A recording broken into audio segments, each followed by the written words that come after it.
धन्यवाद श्रीमान सभापति महोदय। 340 पन्नों का 79 कानूनों में सुधार करता हुआ बिल मंत्री जी लेके आए हैं।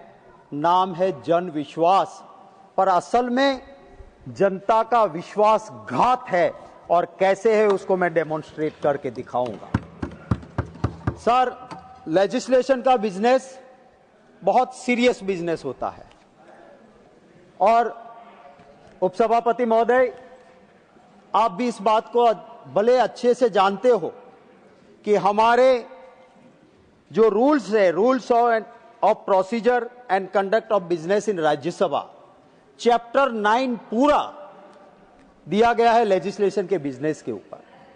सर, ये 340 पन्नों का बिल आज सुबह हम पार्लियामेंट में आए तब तक राज्यसभा के पोर्टल पर अवेलेबल नहीं था बिल, और जब हम यहां आते हैं सप्लीमेंट्री बिजनेस आता है कि 79 कानून को अमेंड करता हुआ 340 पन्नों का बिल आज राज्यसभा में डिस्कस होगा।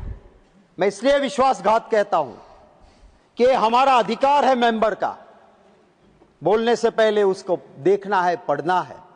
अगर 79 अमेंडमेंट्स कानूनों में है, क्योंकि अगर क्वेश्चन आवर में 0 आवर्स में कोई बात हो गई तो उसकी लाइफ बहुत शॉर्ट होती है, पर कानून में बदलाव फार फेच इफेक्ट होती है, लंबे दिनों तक उनकी असर रहती है, और इसीलिए लेजिस्लेशन का बिजनेस वो इंपॉर्टेंट बिजनेस है। सर, ये कह सकते हैं कि वो तो सिलेक्ट कमेटी में गया था, ये था वो था। सर, कल रात तक 8 बजे तक लोकसभा में जो बिल पास होता है रात को 8 बजे, काफी अमेंडमेंट आए, क्या मेंबर उसको कैसे देखेंगे? आज मुझे मेरा क्वेश्चन आवर्स का टाइम छोड़ के लाइब्रेरी में जाके बैठना पड़ा क्योंकि मुझे इस बिल को पढ़ना था। मैं आपके जरिए सभापति महोदय, आपको भी और श्रीमान सभापति महोदय जी को भी मैं जरूर यह कहना चाहूंगा कि हमारे हितों की रक्षा आपके हाथों में है। मेंबर्स के राइट को प्रोटेक्ट होना चाहिए। सरकार इस तरह से हड़बड़ी में आगे कोई बिल लेके ना आए, ये मैं जरूर आपके जरिए हमारा अधिकार की रक्षा हो, ये भी मांग करता हूं, और सरकार से भी अनुरोध करता हूं कि ऐसी हड़बड़ी कम से कम लेजिस्लेशन के बिजनेस में ना करें। 18 अगस्त 2025 को ये बिल सिलेक्ट कमेटी को सौंपा गया था। अगर सुरेंद्र नागर जी जैसे या नीरज शेखर जी जैसे या संजय सिंह जैसे कोई उस सिलेक्ट कमेटी के चेयरमैन होते, शायद जो आज कमियां रही है वो इस बिल में कमियां नहीं रही है। मैं इसमें जो डीक्रिमिनलाइजेशन माने पुलिस केस से बाहर इसको निकालने की बात जो कर रहे हैं, सर, थ्रू द जन विश्वास bill, apart from decriminalization of several offenses across various amendments, 20 additional provisions of the Motor Vehicle Act 1988 and 47 provisions of the New Delhi Municipal Councils Act 1994 में लेके ये सरकार आ रही है। सर, कोई पुराना कानून है, अंग्रेजों के वक्त में बना है, और उसमें कोई क्रिमिनल प्रोविजन के प्रावधान है, उसको सरकार हटाना चाहती है, हम सहमत है, उसको जरूर हटाना चाहिए। किंतु साथ ही साथ क्योंकि पुराना है, सब निकम्मा है, चाहे पुरानी पार्लियामेंट का बिल्डिंग हो या पुराना कानून हो, आंख बंद करके ऐसे डिसीजन नहीं हो सकते हैं। I will demonstrate out of 79 acts, whatever you are amending, there are acts which will adversely affect to the people, और इससे जनता का विश्वास नहीं, जनता का विश्वासघात होगा, ये मुझे कहना पड़ रहा है। सर, रेलवे एक्ट 90, अब उसकी section 145 drunken and disoriented actions के लिए, माने कोई महिला के साथ दुर्व्यवहार किया, कोई शराब पिया हुआ है, उसको 24 घंटे की सजा है। क्या उसको बढ़ानी नहीं चाहिए? क्या महिला का सम्मान वहां नहीं करना चाहिए? जहां जरूरी होता है। Sir, drugs and cosmetic act public health के लिए बहुत अहम है। अगर कोई फर्जी मेडिसिन बनाता है, दवाएं बनाता है, ये मेरी जवान बहन आगे रेणुका मैन बैठी है, कोई कॉस्मेटिक्स यूज करती है और उसमें अगर कोई मिलावट हो गई, उसके अंदर कोई फेक प्रोडक्ट आ गई और उसकी स्किन बर्बाद हो गई, उसकी हेल्थ पे एडवर्स इफेक्ट हुई, तो उसके लिए प्रावधान था जेल भेजने का उसको। आप इस अमेंडमेंट के साथ फर्जी मेडिसिन, फर्जी कॉस्मेटिक बनाने वालों को आप क्या कर रहे हो? आप उसके खिलाफ सिर्फ 1 लाख रुपए की पेनल्टी कर रहे हो। 1 लाख रुपए and no jail. It means you are inviting people produce fake medicine, produce fake cosmetics और 1 लाख रुपया दे दो, आपको जेल जाने की जरूरत नहीं है। ये अमेंडमेंट है, इसका मैं जरूर विरोध करता हूं।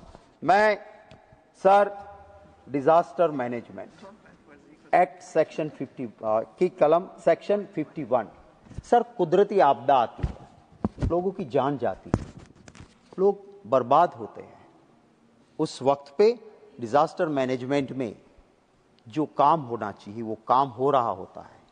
अगर कोई इस पे रोक लगाता है, डिजास्टर मैनेजमेंट माने कुदरती आपदा में मुश्किल में आए लोगों के राहत रिलीफ वर्क में अगर कोई प्रॉब्लम करता है तो उसके लिए जो प्रावधान था वो 2 साल तक की इम्प्रिजनमेंट का प्रावधान था। इस सरकार इस अमेंडमेंट के जरिए सिर्फ 6 महीने और 1 साल कर रहे हैं। इसका मैं विरोध कर रहा हूं। इसलिए मैं कहता हूं कि आप application of mind is necessary. Sir, आप कहां क्या कम कर रहे हो? Sir, petroleum products, minerals, pipeline act 1962 पुराना कानून है, बहुत सोच समझ के बनाया था। सर, आज भी ओएनजीसी की पाइपलाइन कहीं से जा रही है, लोग उसमें छेद करके पेट्रोल की, गैस की चोरियां कर रहे हैं, पकड़े जाते हैं। लोग डरते हैं उसको करते हुए। क्यों? क्योंकि उसमें प्रावधान क्या है? पुराने कानून में minimum imprisonment for 10 years goes up to life imprisonment and up to death penalty. Sir, मैं कानून का विद्यार्थी रहा हूं, मैं एडवोकेट हूं, मैं जानता हूं जब 10 साल या उसके ऊपर की सजा होती है तो जल्दी से बेल नहीं मिलती है, और एक बार अगर कन्विक्शन हो गया तो अपील एडमिट होने के बाद भी बेल नहीं मिलती है। ये सरकार इसको कम करके 5 साल का कर रही है। And when there is a maximum imprisonment of 5 years, easily person will get the bail. And if there is a conviction order by the trial court, appellate court will grant bail because the maximum imprisonment is 5 years. And settled law is when there is a less than 7 years imprisonment, an appeal is filed on asking bail can be granted. उनको bell मिल जाएगा। तो ये चोरी करने वाले लोगों को प्रोत्साहन मिलेगा, और इसलिए मैं कहता हूं कि इसको फिर से आपको सोचने की जरूरत है। सर, हमारे पास कैटल ट्रेसपास एक्ट था। छोटे गरीब का, किसान का क्रॉप खड़ा है और इसको कोई डैमेज कर देता है तो उसके लिए जेल की सजा का प्रावधान था। आप इसमें सुधार करके क्या ला रहे हो सर? कि उस गरीब किसान के क्रॉप को नाश कर दिया तो आपको एक थोड़ी सी रकम का पेनल्टी देना होगा, जेल में जाना नहीं होगा। इसलिए मैं इसका विरोध करता हूं। संविधान बना सर, हमारा संविधान, पीयूष गोयल जी बड़े अभ्यासु और अच्छे इंसान हैं, हमारी गुजराती भी अच्छे से बोल लेते हैं, समझ लेते हैं। तो माननीय मंत्री जी को आपके जरिए कहना चाहता हूं कि उस डिबेट को आप देखिएगा। कुछ कानून ऐसे थे, वहां पे बहस हुई थी और कहा गया था कि अंग्रेजों के बनाए हुए कानून का दुरुपयोग अंग्रेज करते थे, पर अब हमें विश्वास है कि लोकतंत्र में आई हुई सरकार है तो इसका मिसयूज नहीं होगा, पर जहां मिसयूज अगर होता है तो आने वाली सरकारों को वहां से डीक्रिमिनलाइजेशन, माने इसका सिविल केस जरूर हो पर क्रिमिनल केस, जेल में जाने वाला केस नहीं होना चाहिए। और उसमें सबसे ज्यादा बहस अगर किसी पे हुई थी तो वो बहस हुई थी कि डेफेमेशन के केस, मानहानि के केस। अंग्रेज क्या करते थे सर, एक कानून बना था वो डेफेमेशन का केस कि अगर स्वतंत्र सेनानी ने कुछ भाषण दिया, वो कहते थे कि अंग्रेज का डेफेमेशन हो गया, सिविल सूट भी फाइल करो और पकड़ के उस स्वतंत्र सेनानी को जेल में डाल देते थे। संविधान बनाते वक्त संविधान सभा में बहुत भारी चर्चा के अंदर ये बात उभर के आई कि आने वाले दिनों में इसके ऊपर सोच होनी चाहिए और इसको क्रिमिनलाइजेशन से खत्म कर देना चाहिए। माने अगर मानहानि हुई है तो सिविल सूट बन सकता है, इसके लिए पुलिस केस नहीं बन सकता है, क्योंकि फ्रीडम ऑफ स्पीच होना चाहिए। ये बहस हुई थी और कहा गया था ये सरकार इस पे विचार नहीं करती है। आज सर इसका मैक्सिमम दुरुपयोग, मैं एक एग्जांपल देता हूं सर, वो डेफेमेशन के केस के बेसिक प्रिंसिपल में है ज्यूरिडिक्शन ऑफ द कोर्ट। माने अगर मैंने कोई स्पीच दी और वो एरिया उस कोर्ट के ज्यूरिडिक्शन में आता है तो ही वो कोर्ट ले सकती है। सर कर्नाटक में कोई बोलता है, सूरत की कोर्ट उसका कॉग्नाइजेंस लेती है, कर्नाटक में बोले हुए। सेकंड पैरामीटर है कि जो भी कंप्लेनेंट बनता है क्या उसकी डायरेक्ट मानहानि हुई है, नहीं है, फिर भी केस लेता है। थर्ड पैरामीटर है whether there is a substance, you have the proof, you have the evidence, कुछ नहीं है फिर भी लिया जाता है। और डेफर्मेशन के केस में मैक्सिमम इंप्रिजनमेंट दी जाती है और उसके बाद में जब सुप्रीम कोर्ट में केस आता है, सुप्रीम कोर्ट कहती है कि इसको बाइज्जत बरी करो, ये केस में कोई दम नहीं है, गलत तरीके से इनको सजा दी और इससे इरिपेरेबल लॉस होता है।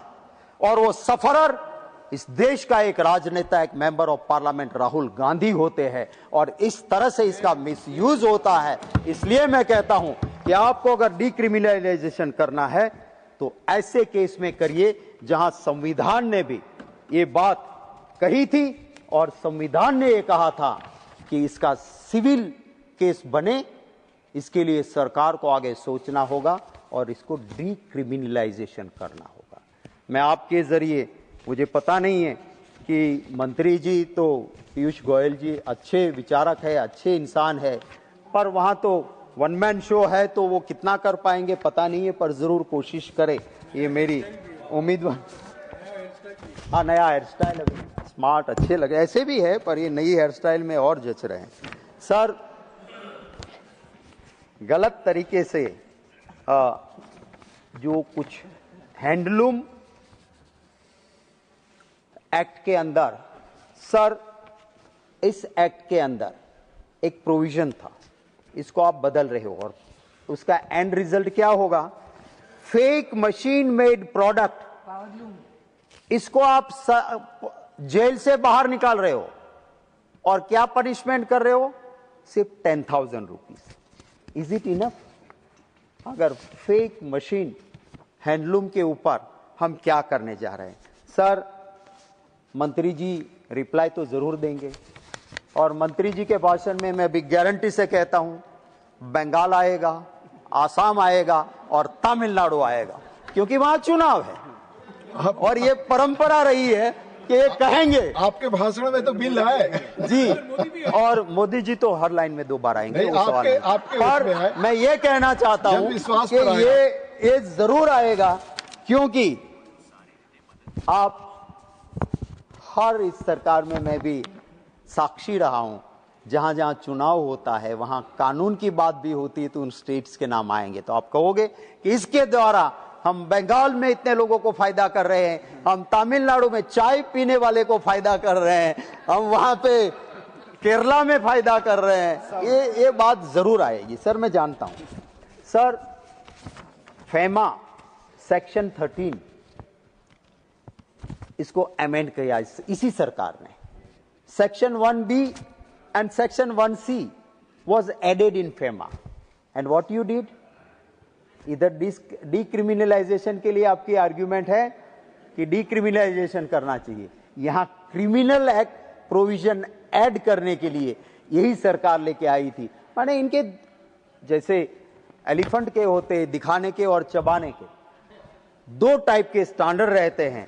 मैं ये जरूर कहता हूं कि आज के दिनों में मंत्री जी और इस सरकार को ध्यान में लेना है, तो आपको सबसे ज्यादा चिंता करने की जरूरत जो अगर किसी बात की है सर, तो वो है जो डिजिटल फ्रॉड हो रहे हैं, वहां की चिंता करने की जरूरत है सर। निर्दोष नागरिक आज इतना परेशान है।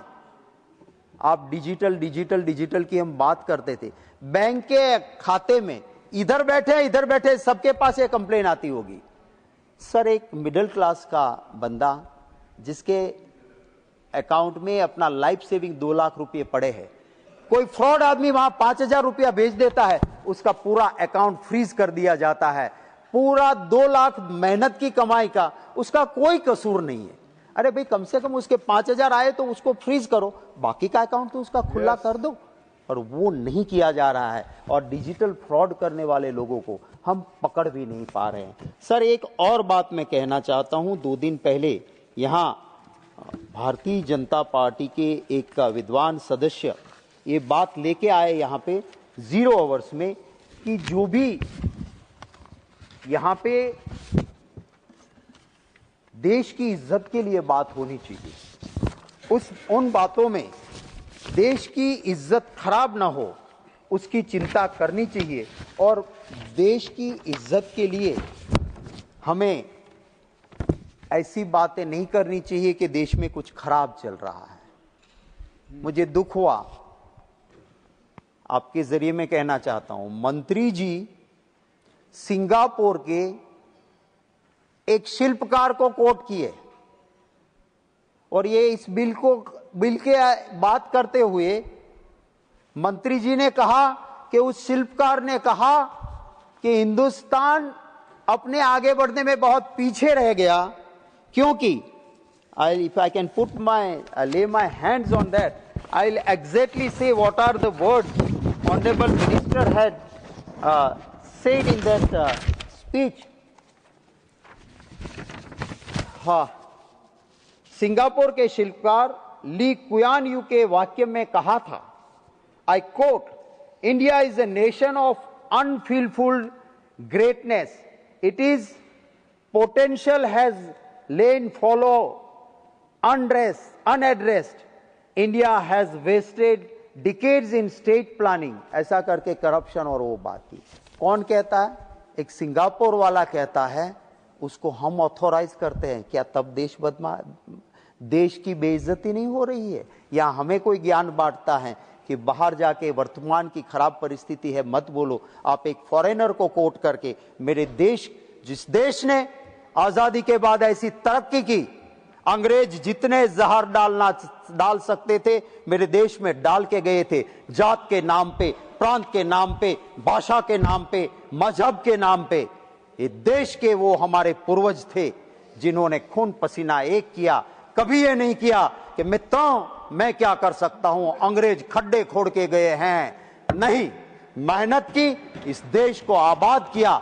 जहां सुई नहीं बनती थी वहां हवाई जहाज बनने लगे, IIM और IITs बने। जिस देश में अमेरिका से लाल गेहूं PL 480 जहां एनिमल खाते थे उसको लाके खाना पड़ता था, उस देश में एक हरित क्रांति हुई और धन धान के भंडार बने। मेरे इस देश की ये ताकत है कि इस देश ने कभी भी हमारे साथ आजाद हुआ, हमारा दुश्मन देश पाकिस्तान बर्बाद हो गया और मेरा देश आबादी से भरपूर रहा। उस देश के भूतकाल को, उस देश के पास्ट को, उस जवाहरलाल नेहरू जी की सूझबूझ समझ, उस सरदार वल्लभ भाई पटेल, वो बाबा साहेब आंबेडकर, उनको, उनके किए हुए काम को आप एक कोई फॉरेनर आदमी हमें कह रहा है। मैं खत्म कर रहा हूं। I will in my time I'll finish. Sir, this I'm quoting the Honorable Minister's speech, nothing else. And whatever is relevant, that I spoke.